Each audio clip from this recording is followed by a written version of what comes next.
अहमद, अंदर आओ, मुझे ये और इसकी बच्ची घर नहीं चाहिए। अम्मी रुखसार क्यों नहीं? और आप ऐसा क्यों कह रही हो अम्मी? एक कम थी कि अब दूसरी भी लड़की आ गई। तुम रुखसार को तलाक दे दो, मैं तुम्हारी दूसरी शादी करा दूंगी। ये तो बेटा नहीं दे सकी, मुझे बेटा चाहिए, घर का चिराग चाहिए। अम्मी जान, ये मेरी दोनों बेटियां हैं। अल्लाह ने मुझे ये अमानत अता की है, मैं इन्हें कैसे छोड़ सकता हूँ? अगर तुम इन्हें नहीं छोड़ सकते तो इस घर से निकल जाओ। आपका फैसला सर आंखों पे अम्मी जान। आप सलामत रहिए, अल्लाह हाफिज। चलो रुखसार।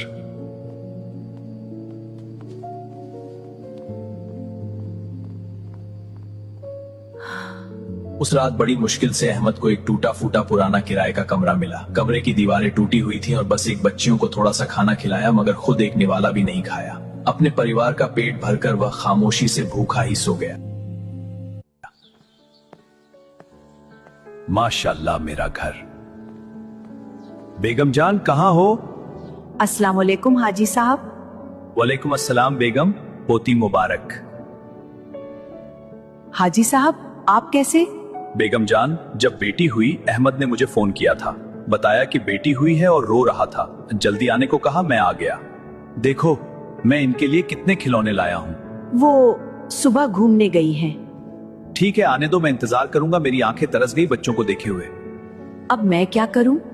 सुबह से शाम हो गई, शाम से रात हो गई, मेरी पोतियां अभी तक नहीं आई। सच सच बताओ, बच्चे कहाँ हैं?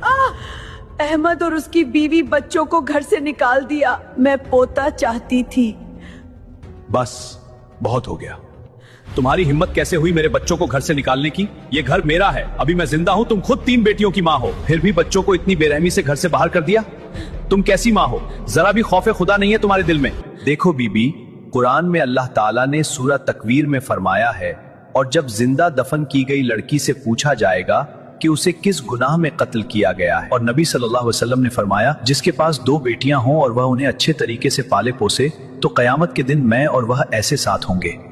बेटियां बोझ नहीं होती, ये अल्लाह की रहमत और जन्नत का जरिया होती हैं। बेटा अहमद, तुम जहां भी हो फौरन घर आ जाओ, मैं आ गया हूं।